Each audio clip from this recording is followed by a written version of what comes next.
मैं रामनिवास शाह आचार्य श्री कल्याण राजकीय कन्या महाविद्यालय सीकर। आज मैं आपको संयुक्त राष्ट्र संघ के उद्देश्य और सिद्धांतों के बारे में बताऊंगा, चर्चा करूंगा। तो सर्वप्रथम हम देखते हैं कि मानव स्वभाव, मानव प्रकृति में कुछ इस प्रकार के तत्व पाए जाते हैं कि युद्ध और शांति, ये दोनों जो विपरीत बातें हैं ये साथ साथ चलती हैं। वो युद्ध भी करता है और शांति भी चाहता है, या फिर ये कहना चाहिए युद्ध हुआ और उसके साथ ही शांति प्रक्रिया के लिए कार्य शुरू करना पड़ा। या फिर दूसरे शब्दों में हम ये कहें कि विध्वंस और निर्माण, युद्ध होता है तो विध्वंस होता है और फिर निर्माण की शुरुआत करनी पड़ती है। तो ये मानव स्वभाव है, ये इसका एक लंबा इतिहास है, ये सदैव से चला आ रहा है। ये मानव स्वभाव या प्रकृति की ये खास बात है, ये तत्व देखने को मिलते हैं। उदाहरण स्वरूप नेपोलियनाई युद्धों के पश्चात होली अलायंस करना पड़ा। प्रथम विश्व युद्ध के बाद राष्ट्र संघ की स्थापना करनी पड़ी, राष्ट्र संघ अस्तित्व में आया। और द्वितीय विश्व युद्ध के बाद, सेकेंड वर्ल्ड वार के बाद संयुक्त राष्ट्र संघ यूएनओ अस्तित्व में है। आज लगभग 193 यूएनओ के मेंबर्स हैं, सदस्य हैं। तो संयुक्त राष्ट्र संघ 24 अक्टूबर 1945 को अस्तित्व में आया। अब ये जो संयुक्त राष्ट्र संघ बना है तो इसके उद्देश्य निर्धारित किए गए हैं। जो इसका चार्टर है, जिसको घोषणा पत्र कहते हैं, तो उसमें इन उद्देश्यों का व्यापक विस्तृत विवरण दिया गया है, उल्लेख किया गया है। जैसे चार्टर, संयुक्त राष्ट्र संघ चार्टर घोषणा पत्र के अध्याय 1 में अनुच्छेद 1 में, अध्याय 1 के अनुच्छेद 1 में संयुक्त राष्ट्र संघ के उद्देश्य बताया गया है। मोटे रूप से 4 उद्देश्य बताए हैं।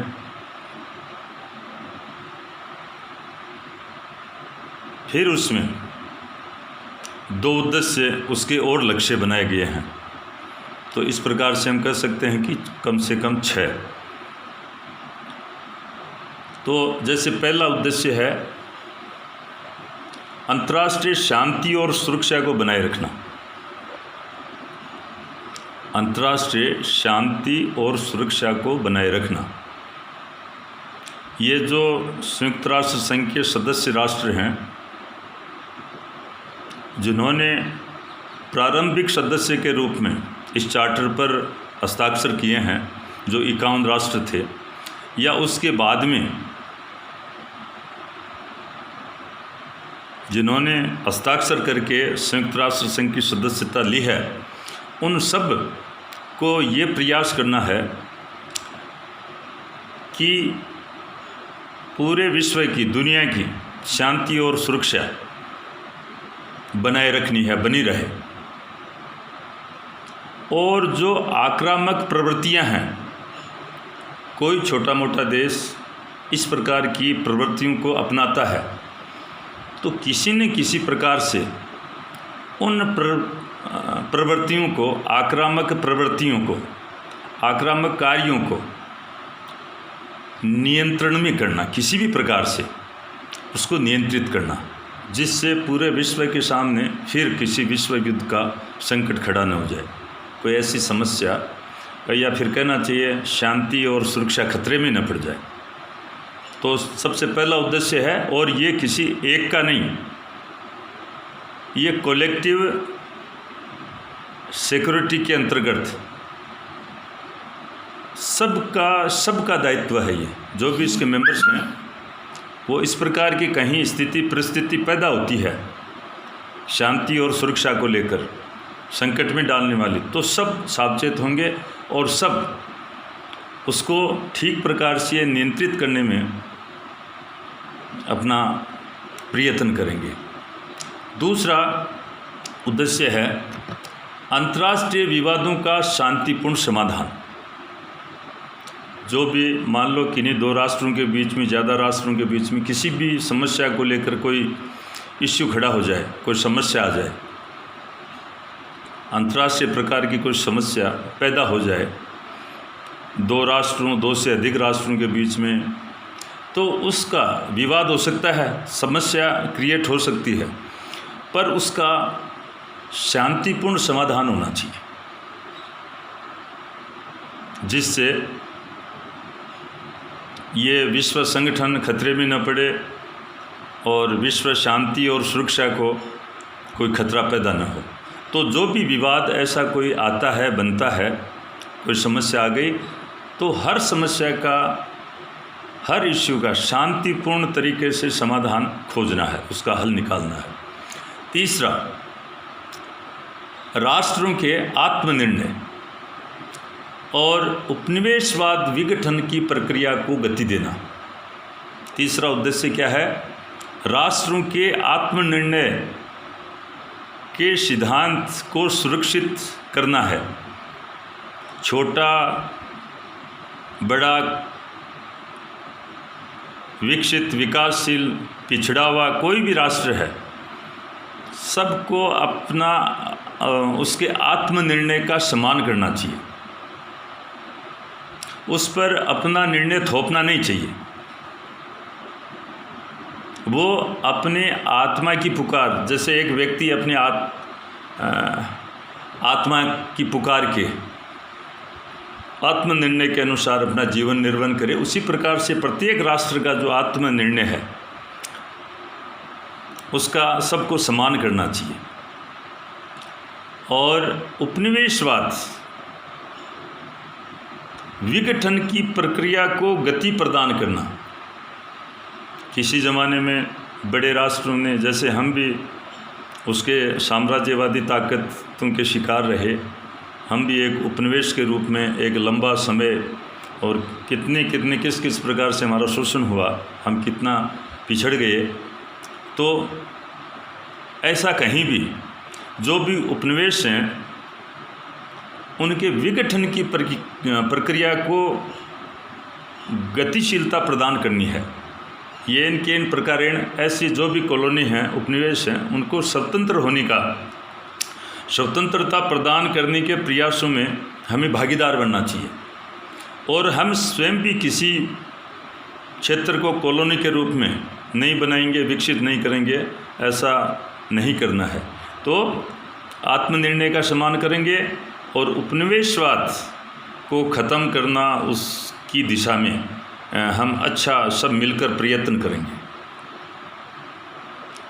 चौथा उद्देश्य सामाजिक, आर्थिक, सांस्कृतिक एवं अन्य मानवीय क्षेत्रों में अंतर्राष्ट्रीय सहयोग को प्रोत्साहन देना, और प्रोत्साहन देना ही नहीं, उसको पुष्ट भी करना,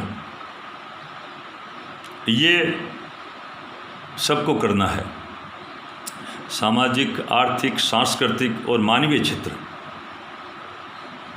इन क्षेत्रों में, जैसे मैं इसको इस प्रकार से कहूँ तो थोड़ा सा ज़्यादा ठीक रहेगा कि एक व्यक्ति की रोटी, कपड़ा, मकान न्यूनतम आवश्यकताएं होती हैं। इसके बिना वो जी नहीं सकता, उसका अस्तित्व संकट में पड़ जाता है। तो उसी प्रकार से इस विश्व समाज में कुछ राष्ट्र विकसित हैं, उनको सारी सुविधाएं प्राप्त हैं, और बहुत से राष्ट्र हैं जिनको आज न्यूनतम जीवन भी उनके समाज को, जनता को प्राप्त नहीं है। तो रोटी कपड़ा मकान तो सबकी आवश्यकता है ही, उसके साथ उन समाजों को, उन लोगों को मानवोचित परिस्थितियाँ भी उपलब्ध करवाना है। जैसे सबको शिक्षा मिले, शौचालय की सुविधा है, अच्छा पर्यावरण मिले, अच्छा शुद्ध जल मिले, स्वास्थ्य को लेकर उसका जनता का, समाज का उनको अच्छी चिकित्सा सुविधा मिले, वो स्वस्थ रहें। तो और जो विज्ञान का जो विकास है, प्रगति की है, उसके लाभ, वो सुविधाएं उन राष्ट्रों तक जो वो अपने स्तर पर उनको प्राप्त नहीं कर सकते, तो जो विकसित हैं, जो थोड़ा ठीक स्थिति में हैं, उन सब लोगों को, उनको भी साथ लेकर चलना है। तो इस प्रकार से उनको प्रोत्साहित करना और पुश करना, अपना अधिक से अधिक योगदान उसमें करना है। उसके साथ मैंने बताया, इन 4 के साथ और 2 लक्ष्य निर्धारित किए गए। एक तो निरस्त्रीकरण। निरस्त्रीकरण का सीधा अर्थ ये हो जाता है, जो भी हथियार हैं, वेपन्स हैं, खतरनाक परमाणु, आणविक, जैविक जो भी हैं, जैविक का तो दंश अभी हम झेल रहे हैं, तो उस जखीरे को, जिसके पास जो इस प्रकार के खतरनाक मानव सभ्यता, मानव जीवन को संकट में डालने वाले हथियारों का जो बड़ा जखीरा है, उसको समयप्रक दृष्टि से, क्रमबद्ध रूप से उसको ख़त्म करना है, उनको नष्ट करना है। नए इस प्रकार के हथियार जो मानव जीवन को संकट में डाल सकते हैं, पूरे विश्व को संकट में डालते हैं, तो उनका निर्माण नहीं करना है, बनाना नहीं है। तो इस प्रकार का इसमें सब पूरे विश्व का, या फिर कहना चाहिए यूएन के जो मेंबर्स हैं, उनका सकारात्मक इसमें सहयोग होना चाहिए। और एक नई अंतर्राष्ट्रीय आर्थिक व्यवस्था का निर्माण करना, उसमें हम ये कहना चाहेंगे कि इस प्रकार की अर्थव्यवस्था, विश्व अर्थव्यवस्था अस्तित्व में आए, जिससे गरीब और अमीर की जो खाई है वो पाटी जा सके। इस प्रकार की अर्थव्यवस्था की स्थापना की सब कोशिश करेंगे। तो ये तो उद्देश्य हो गए। अब हम लेते हैं संयुक्त राष्ट्र संघ के सिद्धांत। तो संयुक्त राष्ट्र संघ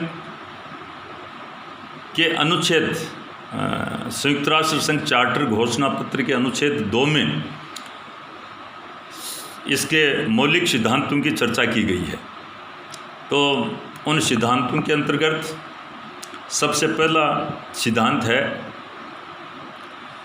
इसमें छोटे बड़े सब राष्ट्रों को समान दृष्टि से देखा जाए, उनकी सर्वोच्च सत्ता का सम्मान किया जाए, उनकी जो प्रभुसत्ता है, संप्रभुता है, उसका सब सम्मान करें, आदर की दृष्टि से देखें।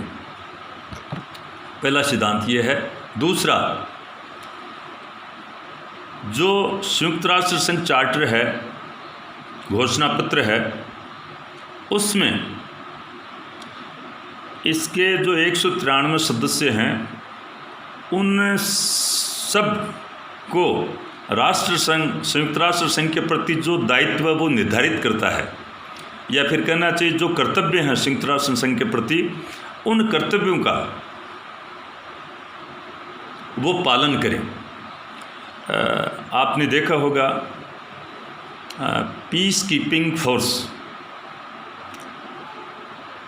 जिसमें भारतीय सेनाओं को भी वहाँ जाना पड़ता है कांगो वगैरह में शांति स्थापित करने के लिए, या जो भी किसी भी प्रकार का जो दायित्व है, ड्यूटी है, संयुक्त राष्ट्र संघ हमसे अपेक्षा करे सदस्यों से, सदस्य के रूप में, तो उसका सबको पालन करना है और उसके प्रति जो कर्तव्य है उनका निर्वहन अच्छी प्रकार से करें, वरना संयुक्त राष्ट्र संघ अच्छी प्रकार से काम नहीं कर पाएगा।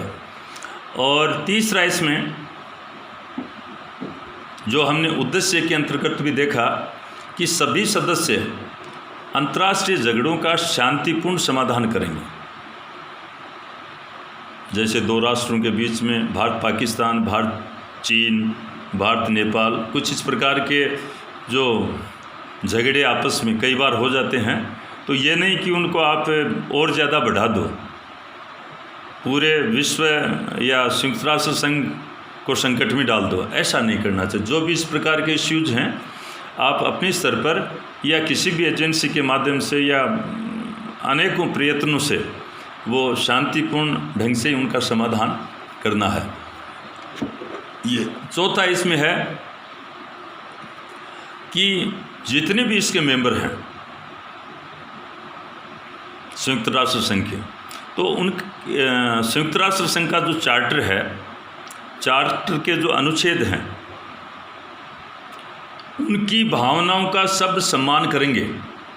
इन उद्देश्यों और सिद्धांतों के विरुद्ध कोई नहीं जाएगा। अर्थात संयुक्त राष्ट्र संघ का जो आदर्श है, प्रस्तावना, उद्देश्य, सिद्धांत जो भी हैं, उसके खिलाफ कोई भी इसका सदस्य कार्य नहीं करेगा। इसके साथ ही जो संयुक्त राष्ट्र संघ का सदस्य नहीं है, अब तक जिसने मेंबरशिप नहीं ली है, वो भी संयुक्त राष्ट्र संघ के जो उद्देश्य, सिद्धांत, प्रस्तावना है उसके अनुसार अपना कार्य करेगा, आचरण करेगा, व्यवहार करेगा। कि मैं इसका सदस्य नहीं हूँ, मेरी ये ड्यूटी में नहीं आता, नहीं, उसको भी अंतर्राष्ट्रीय शांति और सुरक्षा को खतरे में डालने का कोई अधिकार नहीं है। तो जो इसका सदस्य है या नहीं भी है, और वो संसार का कोई भी देश है, सबको इसकी जो प्रस्तावना, उद्देश्य, सिद्धांत है उसके अनुसार अपना व्यवहार करना है। अगला इसमें फिर भी मान लो कोई ऐसी स्थिति बन जाए कि दुनिया का कोई देश संयुक्त राष्ट्र संघ के चार्टर के विरुद्ध कार्य कर रहा है,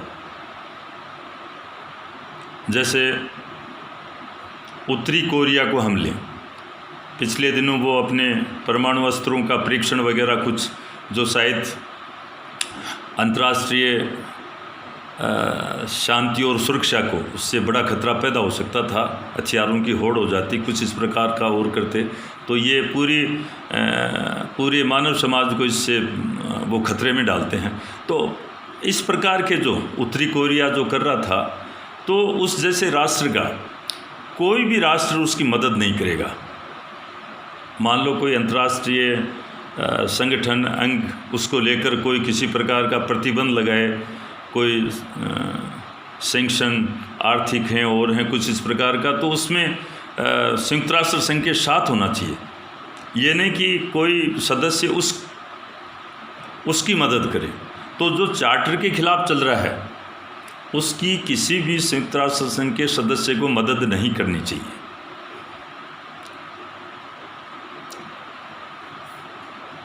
और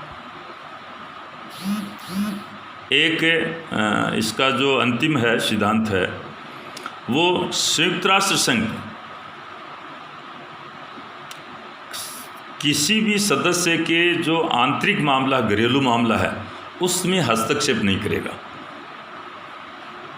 संयुक्त राष्ट्र संघ अपने किसी भी सदस्य के घरेलू मामलात के अंतर्गत हस्तक्षेप नहीं करेगा, जब तक कि वो कोई बड़ा मुद्दा बन जाए और विश्व की शांति सुरक्षा को खतरा उत्पन्न हो जाए। उन परिस्थितियों को छोड़कर सामान्यतः संयुक्त राष्ट्र संघ किसी भी राष्ट्र के घरेलू मामले में हस्तक्षेप नहीं करेगा। घरेलू मामलों को उस राष्ट्र में जो न्याय प्रणाली है, जो समाधान के उसके मंच हैं, प्रक्रिया है, उसके तहत वो उसका निपटारा करेंगे, वहाँ वो हस्तक्षेप नहीं करेगा। तो इस प्रकार से ये संयुक्त राष्ट्र संघ के उद्देश्य और सिद्धांत हैं और सभी सदस्य राष्ट्र या पूरे विश्व को इसका पालन करना अनिवार्य है, आवश्यक है। अन्यथा फिर तीसरा विश्व युद्ध का बड़ा खतरा उत्पन्न हो सकता है।